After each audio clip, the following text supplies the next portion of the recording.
माझं नाव सारिका. मी एका मध्यमवर्गीय कुटुंबातच लहानाची मोठी झालेली मुलगी.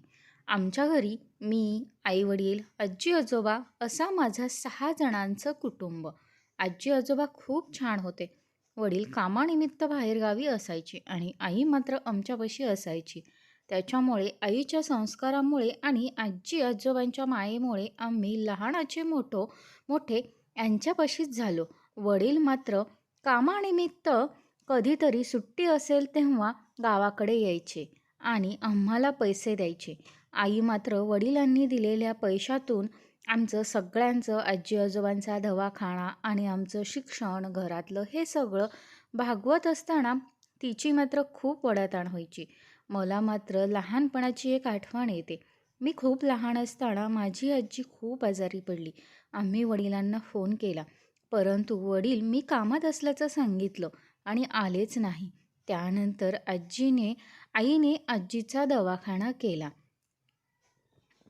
परंतु आईच्या या प्रयत्नांना यश आले नाही. आईने बाबांना फोन केला आणि इथली सगळी परिस्थिती सांगितली. परंतु बाबांनी पुन्हा मी कामात असल्याचं सांगितलं आणि गावाला यायचं टाळलं आणि मी मित्रांजवळ पैसे देतो असं सांगून त्यांच्या मित्रांजवळ थोडेफार पैसे दिले. मग मी आणि माझा भाऊ एका जवळच्या दुकानात कामाला जाऊ लागलो आणि आईला मदत करायचं ठरवलं. आई अगदी निष्ठेने आई-वडिलांची काळजी घेत होती. म्हणजेच तिच्या सासू-सासऱ्यांची. तिला असं वाटायचं की माझी जबाबदारी आहे आणि मी याच्यापासून लांब जाणार नाही. तिने कधी बाबांना त्यांच्याबरोबर यायचाही हट्ट केला नाही. ती त्यांच्या आई-वडिलांची सेवा करण्यात आणि त्यांच्या मुलांना सांभाळण्यातच मग्न होती. तिने कधी स्वतःकडेही लक्ष दिले नाही. तर मग त्याच्यातच 1-2 वर्ष गेली. माझा भाऊ खूप मोठा झाला होता. आम्हाला दोघांनाही कळत होतं बाबांना न येण्याचं कारण, पण ते कारण शोधायचं आम्ही दोघांनीही ठरवलं आणि आईला न सांगताच आम्ही बाहेर पडलो. आम्ही दोघेही एकमेकांना आधार देत बाबांना शोधायचं ठरवलं. परंतु आईने कधी बाबांना कुठे काम करता, किती पगार आहे, हे कधी विचारलंच नव्हतं. पण आम्हाला बाबांचं एक कंपनीचं लेटर सापडलं आणि त्याच्यावर आम्ही पत्ता काढत काढत बाबांचा शोध घ्यायचं ठरवलं. नंतर मी बाबांच्या कंपनीत गेलो तर बाबांची नाईट शिफ्ट होती असं कळालं आणि त्यांच्याच एका मित्राला घेऊन त्यांच्या रूमवर गेलो तर आतमध्ये पाहून आश्चर्याचा धक्काच बसला. बाबांनी एका बाईसोबत त्यांचा छानसा असा संसार थाटलेला होता. ते त्यांना पाहून आणि त्या घराला पाहून असं वाटत नव्हतं की ते 1 वर्षभरात एकत्र आले असतील. त्यांचा खूप जुना संसार असल्याचं लक्षात आलं. बाबांना आम्ही तिथे पाहिल्यावर आम्हाला तर आश्चर्याचा धक्काच बसला. बाबांना काय करावं ते सुधराना. बाबांनी आम्हाला आतमध्ये बोलावलं आणि त्या दुसऱ्या बाईने आमच्यासाठी पाणी आणलं. परंतु त्या बाईला याच्यातली पुसतशीही कल्पना नव्हती की आम्ही त्यांची मुले आहोत. नंतर बाबांनी त्यांना नाश्ता करायला सांगितला. त्या बाई आतमध्ये जाऊन नाश्ता करत होत्या. तेव्हा मी हळूच बाबांजवळ बसले आणि बाबांना म्हणाले, "ह्या कोण? तुम्हाला काहीच वाटत नाही? तुमच्या आई तिथं जीवन मरणाच्या परिस्थितीत आहे. तुमची बायको त्यांची सेवा करण्यात गुंतलेली आहे आणि तुम्ही इथे निवांत या बाईसोबत राहतात." बाबा गप्प बसले. बाबा काहीही बोलत नव्हते. बाबांना मी एकावर एक प्रश्न विचारत गेले, परंतु बाबांनी उत्तर द्यायचं टाळलं. त्यानंतर त्या बाई आमच्यासाठी नाश्ता घेऊन आल्या, परंतु आम्ही नाश्ता करण्यास नकार दिला. बाबांनी खूप आग्रह केला म्हणून आम्ही तो नाश्ता कसाबसा केला आणि परतीच्या प्रवासाला निघालो. बाबांना सगळी घरची परिस्थिती सांगितली आणि आम्ही तिथून निघणारच तेवढ्यात त्या बाईने आम्हाला, "तुम्ही कोण? कुठून आलात?" विचारलं. तेव्हा मी त्यांना आमची सत्य परिस्थिती सांगण्यात टाळलंच, परंतु माझ्या भावाला खूप राग आला होता आणि त्यांना सगळं खरं खरं सांगितलं. त्यांनाही खूप मोठा धक्का बसला होता, कारण त्यांनाही या परिस्थितीची कल्पना नव्हती. त्या गप्प एका कोपऱ्यात बसून ऐकत होत्या आणि बाबाकडे रागाने बघत होत्या. माझ्या भावाने माझ्या आई आणि आजीबद्दल, आजोबाबद्दल आणि आमच्याबद्दल सगळं खरं सांगून टाकलं होतं. नंतर मला त्यांच्याकडून बघून खूप दया आली आणि मी त्यांच्याजवळ जाऊन, "तुम्ही कोण? कुठल्या गावचे? इथे कसं? माझ्या बाबांबरोबर तुम्ही लग्न कसं केलं?" या सगळ्या गोष्टीची चौकशी करू लागली. तेव्हा मला कळालं की तीही एक अनाथ होती. तिचं या जगात कोणीच नव्हतं. ती लहानाची मोठी अनाथ आश्रमात झाली होती आणि नंतर तिने कामानिमित्त अनाथ आश्रम सोडलं आणि स्वतःचा उदरनिर्वाह स्वतःच करू लागली.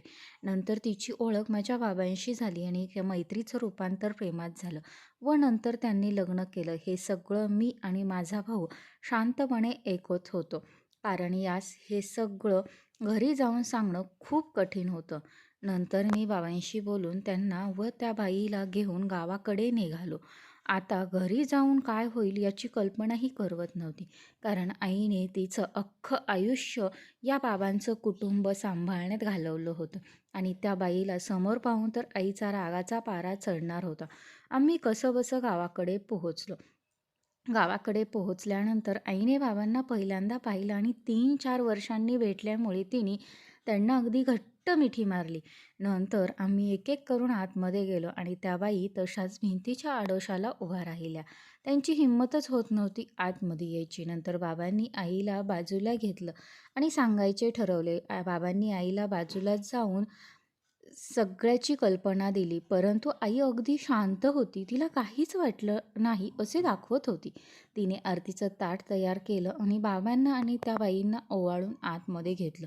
परंतु मी माझा भाऊ, आजी-आजोबा आणि बाबा आईकडे एकदम आश्चर्यचकित होऊन पाहत होतो. कारण आईला तिच्याविषयी काहीच वाटलं नव्हतं. ती अगदी लहान बहिणीप्रमाणे तिच्याबरोबर वागू लागली, बोलू लागली होती आणि बाबांचाही कसलाच राग करत नव्हती. असेच आम्ही 2-3 महिने छान एकत्र राहिलो.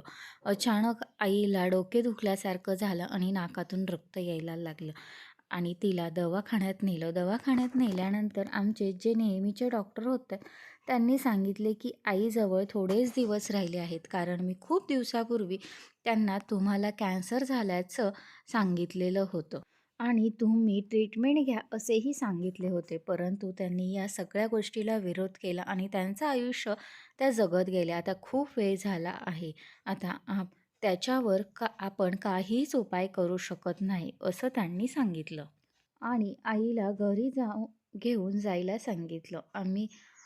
त्यांनी सांगितल्याप्रमाणे आईला घरी घेऊन आलो. आम्हाला आता हळूहळू गोष्टी उलगडायला लागल्या होत्या की आईने त्या दुसऱ्या बाईला घरात घेण्याचे कारण समजले. कारण आईने या सगळ्या गोष्टी तिने स्वतःची काळजी घेतलेली नव्हती आणि तिला हेही माहीत होतं की मला कॅन्सर झालेला आहे आणि मी थोडेच दिवस त्यांच्याबरोबर राहणार आहे. त्यामुळे तिने त्या बाईचा स्वीकार केलेला होता जेणेकरून ती माझं कुटुंब व्यवस्थित सांभाळू शकेल.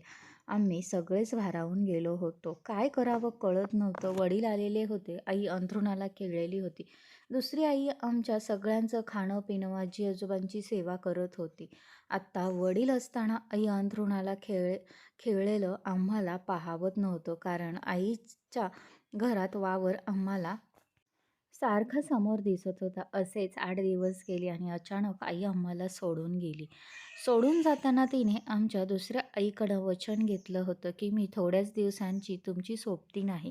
मी गेल्यानंतर माझ्या मुलांची, सासू-सासऱ्यांची छान काळजी घे. त्यांना पोटच्या मुलाप्रमाणे सांभाळ. आई सोडून गेल्यानंतर खूप दुःख झालं. दुसऱ्या आईने आम्हाला अगदी पोटच्या मुलांप्रमाणे सांभाळलं. कारण तिलाही तिचा परिवार भेटला होता. परंतु आई गेल्याचं दुःख कुठेतरी मनात घर करून बसलं होतं, जे आम्ही कधीच विसरू शकत नव्हतो. नंतर आम्ही कॉलेजच्या निमित्ताने बाहेर गेलो आणि गावाकडे मात्र दुसरी आई, वडील आणि आजी आजोबा एवढेच राहिले. आम्ही आमचे शिक्षण घेत होतो. एक दिवस मी माझं शिक्षण पूर्ण झाल्यानंतर गावाकडे आली आणि मी एक पोस्ट ग्रॅज्युएशननंतर परीक्षा दिलेली होती. त्याचा रिझल्ट लागला आणि चक्क मी DYSP झालेले होते. मला खूप आनंद झाला. परंतु माझं यश पाहायला माझी आई नव्हती. याचं खूप वाईट वाटलं आणि मी भरभरून रडले. आता माझाही भाऊ MBBSच्या सेकंड इयरला आहे, जे की त्याने आई वारल्यानंतर मी खूप अभ्यास करून डॉक्टर होण्याचं स्वप्न पाहिलं होतं आणि तो तेच स्वप्न पूर्ण करत होता. परंतु आज आमच्याकडे सगळं काही होतं आणि आमची आई नव्हती याचं खूप वाईट वाटत होतं. तर असेच नवनवीन व्हिडिओ पाहण्यासाठी आपल्या चॅनलला लाईक आणि सबस्क्राईब करायला विसरू नका. धन्यवाद.